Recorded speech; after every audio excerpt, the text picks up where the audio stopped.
Ladies and gents, the history of the computer. Without the computer-aided design would just be aided design, or as we know, technical drawing. Okay, so the computer is a very, very important part of what we're going to do this here.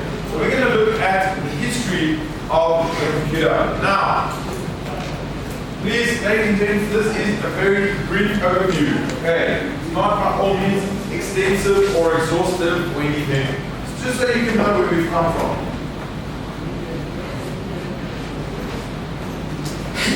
One of the first computers was ENIAC. Its name was ENIAC. Its nickname was Dinosaur. Okay, and it was around in 1945. So most of you weren't born then yet. Okay, me neither. Right? Most of them. Anyway, okay, ENIAC used 160 kilowatts of power. How much is 160 kilowatts?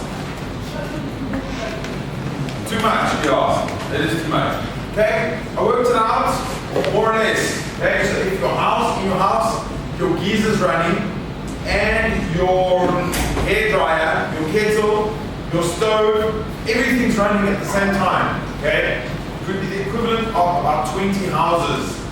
Okay, so this one computer used the same amount of power as 20 houses use. Okay, so that's a lot of power. The only thing ENIAC could do was what we call trajectory calculations. Who knows what a trajectory is? Yes, okay, so if I throw this ball, okay, through the air, the path that it follows is the trajectory. Okay, so that can either be upright like this or sideways. Okay, so that's all ENIAC can do. ENIAC was basically a calculator, like the pocket calculators we have today. Basically like that. Okay, ENIAC stood for Electronic Neural Integrator and Computer. Okay, and it weighed in at just under 30 tons. Okay, so ladies and gents, this was not a laptop. Okay, this was a serious piece of gear. You want to see what ENIAC looked like? Glad you said yes. There is ENIAC. Okay, and all my annotations. We get rid of them.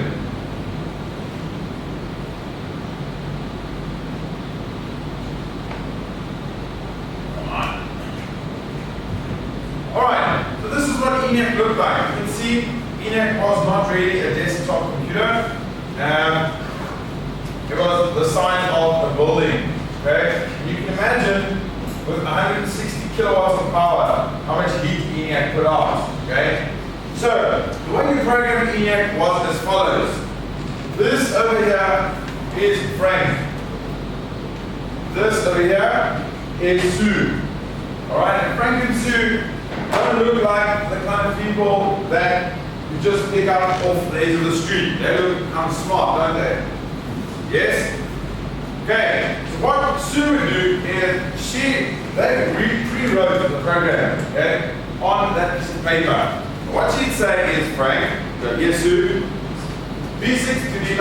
So Frank would go to the cupboard, get out a cable, and he would plug it in. Then to go C7 to B4, for example. And she would tell him where to plug in all these wires, okay, that you see there, as well as all these switches, which are over here. Okay, I mean, there's like 4 panels of switches there, and each panel has like 500 switches or so. Okay, that is a lot of programming. Okay, just to get that thing done. When they were done and everything was plugged in, you flick the switch, and on ENIAC would go, and he would do his calculations. Okay, and after a little while, they would have their answer. Okay, once they were done, they said Sue and Frank would go now, and they would reset everything. Okay, all the wires, everything, pull everything out. And then next program, okay? The next one again. plug this wire in there, that wire in there, that wire in there, and it's a mission. Okay, you agree with me? Okay, this is not like the computers we know today. This snazzy looking gentleman, alright, he decided to predict what computers would look like in the year 2003, alright? And while this gentleman was revolutionary for his time, okay, he really, I think this was the best he could think about how computers would look like in 2003, okay? He couldn't have been more wrong. Couldn't have been more wrong. Some of the things he said was true, but I don't think so. So, let's have a look at what he said. This was an article in the newspaper at the time, okay? Scientists from the RAND Corporation have created this model to develop how a home computer could look like in the year 2004. However, the needed technology will not be economically feasible for the average home. Also, scientists readily admit that the computer will require not yet invented technology to actually work. But 50 years from now, scientific progress is expected to solve these problems. With the teletype interface and the Fortran language, the computer will be easy to use. Okay? So this is what he thought a computer would look like in the year 2004. My favorite thing on here is this.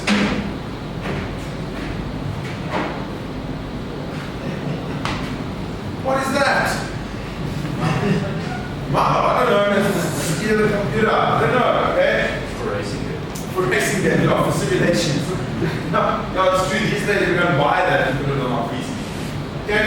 So let's have a look. Scientists from the our home computer could look like in the year 2004. He was wrong. Sorry, sir. Okay? This is not how computers looked in 2004. You agree with me? Okay? However, the needed technology will not be economically feasible for the average home. Whoopsie. Sorry, sir. Couldn't be more wrong. Okay? Also, scientists readily admit that the computer will require not yet invented technology to actually work. Oh, one green point for him. Okay? He's right. They didn't have the technology. But 50 years from now, scientific progress is expected to solve these problems. One more point for him. Okay? Scientific progress did solve these problems, but much faster than he thought. With the teletype interface and Fortran language, the computer will be easy to use. Has any of you ever heard about teletype or Fortran? No. Okay? That's because teletype and Fortran are swear words. Okay? We don't. The teletype and Fortran were far from easy to use. Okay? You had to learn all these commands and remember them. It was hard to use. Okay? So teletype and Fortran, while they did have their place for the time, it was easy to use teletype and Fortran compared to what they had. But it's not easy to use. Okay. Alright, this is a quick video. Just summarize it for me, please. Okay, unfortunately the audio is very bad, but this was from 1966, showing us what computers are going to be able to do in the future. Okay? So they guessed that you will be able to do online shopping. So that's what this lady is doing. They call that a console. Okay? And they say you might be able to view your children in another room in your home via the console, via another console. At the same time, her husband at work will be able to look at the bills, okay, invoices and things from his console simultaneously. Okay, I turn that thing on in his face. Okay, and they say you'll even be able to print those invoices in real time. Okay, right before your eyes, you'll be able to print it. So in 1966, these things were even heard of. Okay, just quickly print something. Never mind color screens. Those things. I mean, they're guessing that possibly we'd have a color screen. Okay, right here, whatever. See there, we just printed this thing. Anyway, get the point. In 1981, we start to see the first home computer. Okay, it was called the ZX81. ZX81 was not necessarily the first home computer, but it was the first affordable home computer, okay, that people could have in their homes to use. Okay? The ZX81 was fantastic for its time, but by today's standards, it's not great at all. Okay? I have the ZX81 here in person. Okay? This is my dad's ZX81, which I played with a few times, but it was so frustrating, I gave up quickly. Okay? This is the ZX81, didn't have a screen, you plug it into a TV. Okay? It's got a TV output here, you plug it into a TV. It's like, something like an Xbox, I suppose, but very limited. Okay? The ZX81 did not have a lot of memory on it, so you could buy extra memory, like an upgrade. Okay? And an upgrade looked like this. There's the upgrade, okay? And this added 16 kilobytes of memory to your ZX81, plugged in the back here, okay? How much is 16 kilobytes of memory in terms of digital music? A tenth of a song, okay? It's 1.6 minutes. So it's like, under my umbrella, man.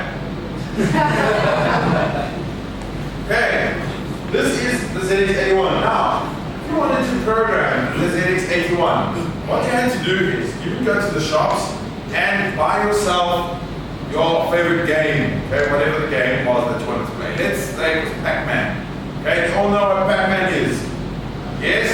Who does not know what Pac-Man is? Good. So, you wanted to play Pac-Man, so you went to the shop and you bought Pac-Man on a cassette, okay, like a tape cassette. You know, like audio, like boombox type of tape. Yes? You know what I'm talking about? A cassette, audio cassette. Yes. Okay? And you put the cassette in and you press play, and then the cassette would download, you plugged it into here, and would download it onto here. It was like, this is the most horrendous sound you've heard in a long time, okay? Then you sit and wait.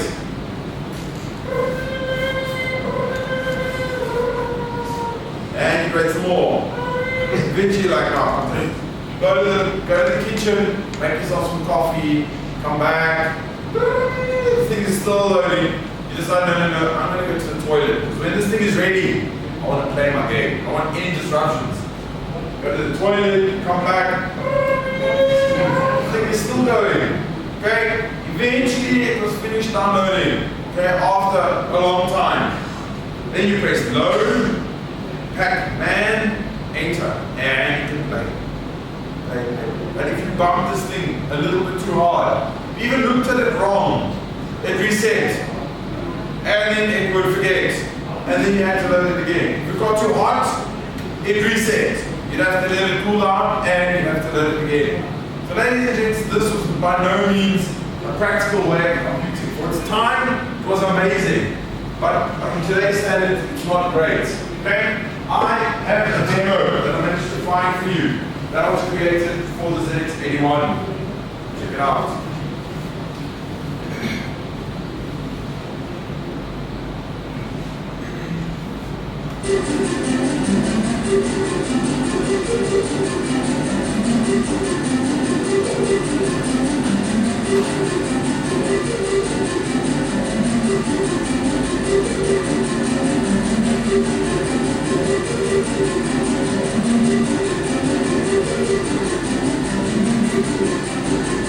Hey, look at those amazing graphics right there.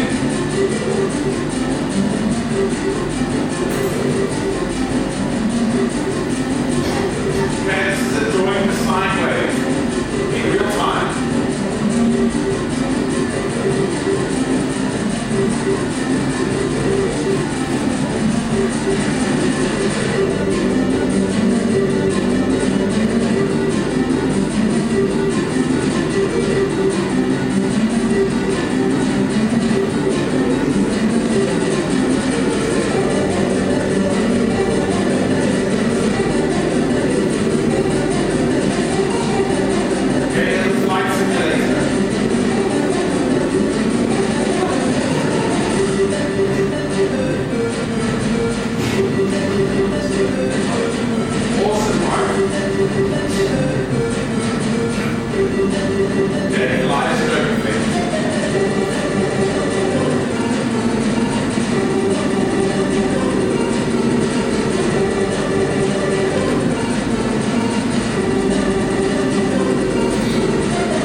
grades. Okay, after the ZX81 came the IBM XT. Okay, and the XT stood for extended, and that's what it looked like over there. Okay, had a 1.2 meg floppy drive, and 1.2 meg floppy drive is like the disk is about like that big, and it was very thin and flexible. Okay, 7 inches or something like that, and you could store 1.2 megs on there. How much is that? Just over 1 minute of digital music. That's probably 1 minute of digital music. Okay? Had a 20 meg hard drive, which was quite a beast. People were like, 20 megs? You're never gonna fill that with anything. Now we download 20 megs in a couple of minutes. Okay, a couple of seconds. Like, had 640 kilobytes of RAM. Okay, that's quite a lot up from the 16 kilobytes that the ZX81 had. And it had a 3 megahertz processor. Now, when you talk about processor, we're talking about the brain, okay? The brain of the PC. Not to remember, just to think about stuff, right? 3 megahertz means it's doing 3 million cycles per second. So you can say it's processing 3 million bits of data per second. Okay, that's how fast that computer was. It sounds very fast, and I promise you it's not. Okay. ZX81, oh, that's the floppy drive there that I've highlighted in the red, okay? And the red line in the middle is where the floppy goes in. And ZX81 came out with a green or an orange screen. So it was green on black or orange on black. Not at the same time. Okay, so it was either one of the two. Or you could say there was like the contrast and the brightness. After the XT was like 186 if you, first generation 186. After that came the 286. 286, 4 megs of RAM. Okay, now we're starting to talk megs of RAM. Okay, what a beast. Okay, 14 meg hard drive. Again, people are like, 40 megs, what are you ever going to install on a computer that's going to take up 40 megs? Okay, and 6 megahertz processor. So now we've doubled in speed already. Okay, so we're doing 6 million cycles per second. Okay. The 286 typically came out with a black and white monitor. So now there's no longer orange and green, it was now black and white. Okay, I was showing the other class what Pac-Man is up there. Okay, so if you didn't know what Pac-Man was, there it is. So this is the 386. Okay, 386 was cool, came out with a color screen, 16 colors. Okay, amazing, 16 colors. I remember opening Paint on our 386 and it had 16 colors to choose from, plus like red and a little black, like dark red. And I was like, yo, 16 colors. Whoa, okay. And just by the way, how many colors do we have on these screens now? Any ideas? Like somewhere around 3.6 million colors.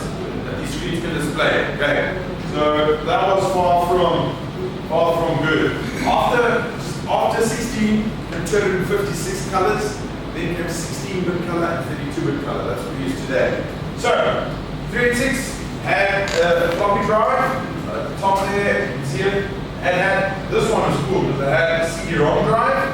Okay, a one-time CD-ROM drive. These were the first ones you ever got. Okay, and they were very, very slow. Very, very slow.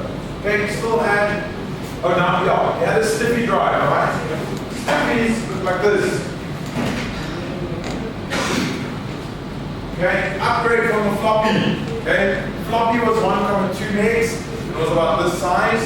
And now you have a Stiffy that holds 1.4 megs, but it's half the size. Okay, and it was more rigid. So it was less prone to failure, and latest technology, people.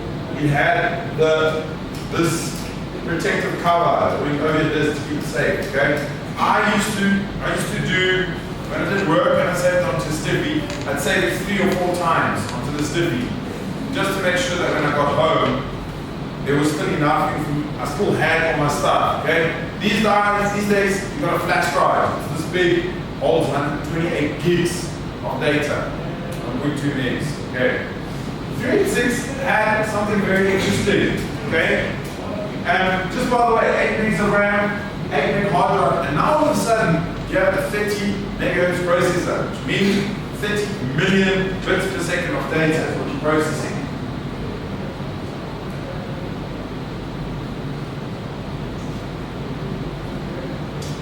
The 386 had a very interesting button. Okay?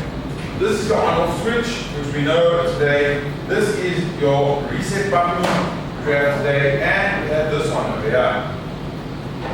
This is the turbo button. Okay? And the turbo button. What happened was, up to this sort of time, the computers were so slow. When they wrote the program, they didn't write a limit into the program how fast it must run on that PC. It just ran at the speed of the PC. That was it. Okay? So what would happen is, on the old PCs, you'd have your Pac-Man chasing those little dots, and that little ghost, you know, that little ghost catches you, you die. Okay? Pac-Man runs up all those dots. Now, you've got a PC that's 10 times the speed of your XT. What would happen is you couldn't play the games because it would just run too fast. Okay? So then you go, and then you would die. Okay? There was no way you could control the games. Okay? So what they did is they put in this turbo button over here. Press that in, and it actually slowed your PC down to whatever speed, 3 megahertz or whatever, so that you can still play your games. With the 386 and the color screen, Windows started getting popular. Okay? Windows 3.1, Windows 3.11, something around there. Typically 386 shipped with Windows 3. Okay? What are we on now? Windows 7? No. Windows 8. Okay? Apparently 8.1 already.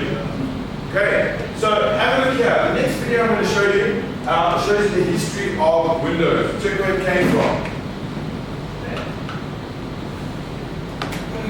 Get the lights.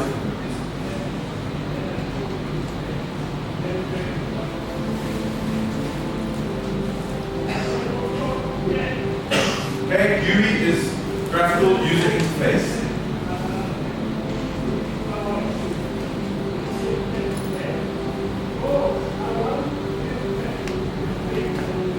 Okay, Windows 1.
Okay, Windows 7 is what we use in this lab here.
Very long way from the first days.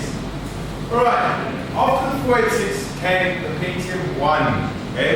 And after the 486, obviously the next step is 586, and that's what I call the Pentium 1. Pentium 1 typically came with the 16 megs of RAM, a nice fast 166 megahertz processor, so we're doing 166 million cycles per second, and a 2 gigabyte hard drive. Okay, so there is 1024 bytes in a kilobyte, 1024 kilobytes in a megabyte, 1024 megs in a gig, 1024 gigs in a tera, and 1024 teras in a watt. What's next after tera? What? Peta. Okay? After tera comes peta. So if you have 1,000 gigs of storage, you have a petabyte. Okay? So this was a 2 gig hard drive. I remember when they crossed the 1 gig line, people were like, you have a 1 gig hard drive. What? Okay? Now we're using around 1 terabyte line. Okay? The P1 still had a sticky drive typically, plus it had a nice CD-ROM drive, also maybe DVD. Those CD-ROM drives, notice it's got a 40x on it. Okay? That means it's 40 times the speed of the first one. Okay? So within a couple of years, CD-ROM drives are 40 times faster. Okay? I remember you got a 4 times, then a 16, then a 32, then a 48, then a 32, 40. Yeah, 48 was super 40. Right, after P2, okay, P3. Right, 128 megs RAM, 1.2 gigahertz processor. So now we do 1.2 billion cycles per second, the brain. It's processing 1.2 billion bits of data a second, right? And a 20 gig hard drive, okay? So we're seriously moving up in the hard drive world. After the P3 came what? What comes after Pentium 3? You guessed it, Pentium 4, okay? Still quite a lot of Pentium 4s around. 1 gig of RAM, so now we're talking gigabytes of RAM. The first PC had 640 kilobytes.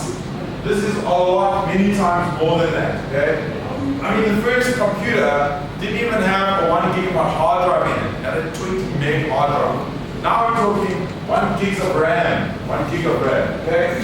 3 gigahertz processor. So we're doing 3 billion processes a second, or cycles per second, okay? 8 gig hard drive. What a beast. What came after the Pentium 4? Not the Pentium 5. Okay, after the Pentium 4, what they did is they launched dual core technology. Okay, you got the Core Duo, then the Core 2 Duo. All they did is instead of having one brain, now your PC had 2 brains. Okay, so they put 2 processors that work together. Okay, what comes after Core 2 Duo? Quad core. Okay, i5, i3, i5, and i7. Okay, this is now the Intel range. Intel make brains and AMD make brains as well. Okay? AMD have fallen out the market a little bit here in South Africa, so Intel I think have the lead. So that's why we're talking about Intel. Good. So i7 is the next one. There is an i7. Okay? 4. It's got 4 brains. Each brain running at 3 billion cycles per second. So technically, you're doing 12 billion cycles per second. Okay, that is very, very fast. 1 terabyte hard drive, so that's 1,000 gigs of hard drive space, and 8 gigs of RAM. Okay, that is quite a beast on a PC, and I think, if I look carefully, that one looks like it's got water cooling as well. Have a look at this computer timeline. Okay, so the 486 was 1666 megahertz. And that was in 1992. Okay? 2 years later, or 2 and a bit, but let's say 2 years later, it's 120 megahertz. 2 years later, 300. 2 years later, let's call it 600. 2 years later, 1.2. Okay? 2 years later, it goes to dual core. 2 years later, it goes to quad core. 2 years later, or a couple of years later, you go to 6 core. Why did computer chips stop getting faster at that point? Any ideas? Yes? Okay? There's no need for it to become any faster. I don't know. I think there's always a need for speed.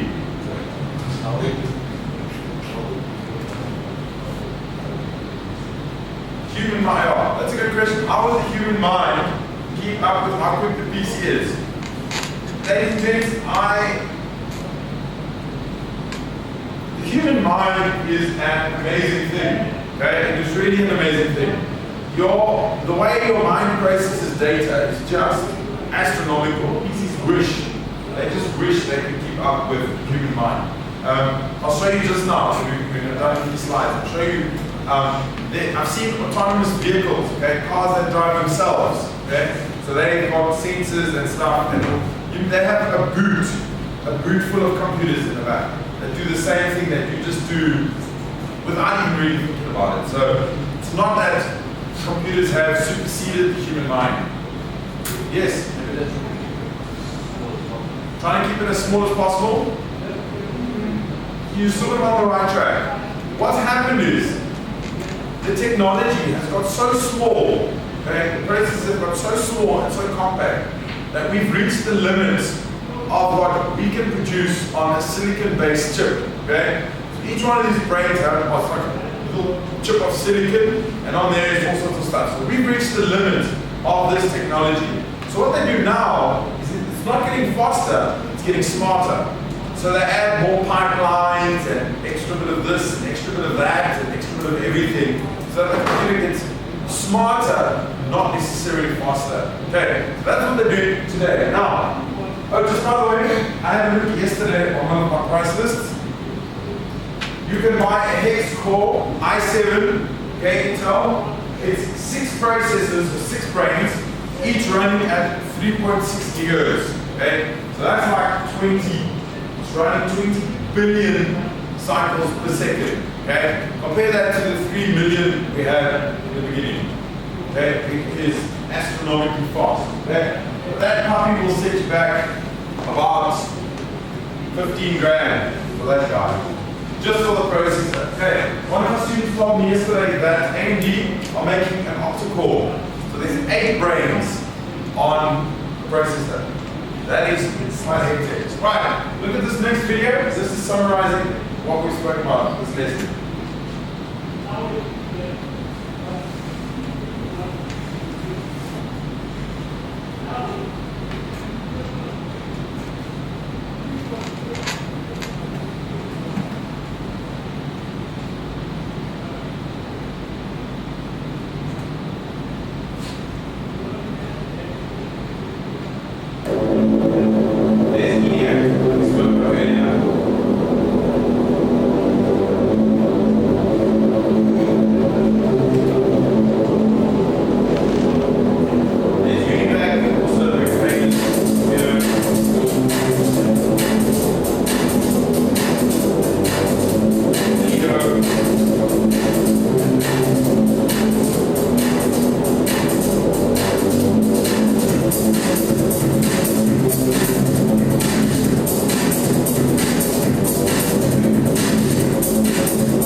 Good looking these things are. So they've all been designed in CAD.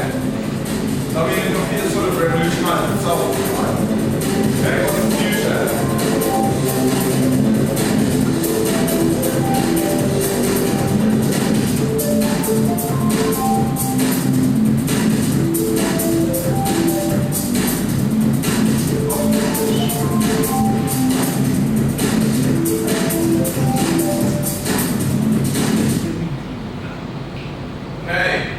So, what is the future of computers?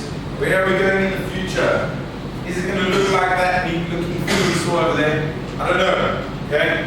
One thing I can tell you is I think the future of computers is going to be in interfacing. So what's going to happen is your phone will interact wirelessly with your camera and stuff without much input. Now you have to like set it up and password this time. Well, I think that can be done seamlessly. Okay. I also think that you're going to see more and more service-based stuff. So you go to a restaurant, the table is a computer, so you can look through the menu and you place your menu digitally, place your order digitally from your table.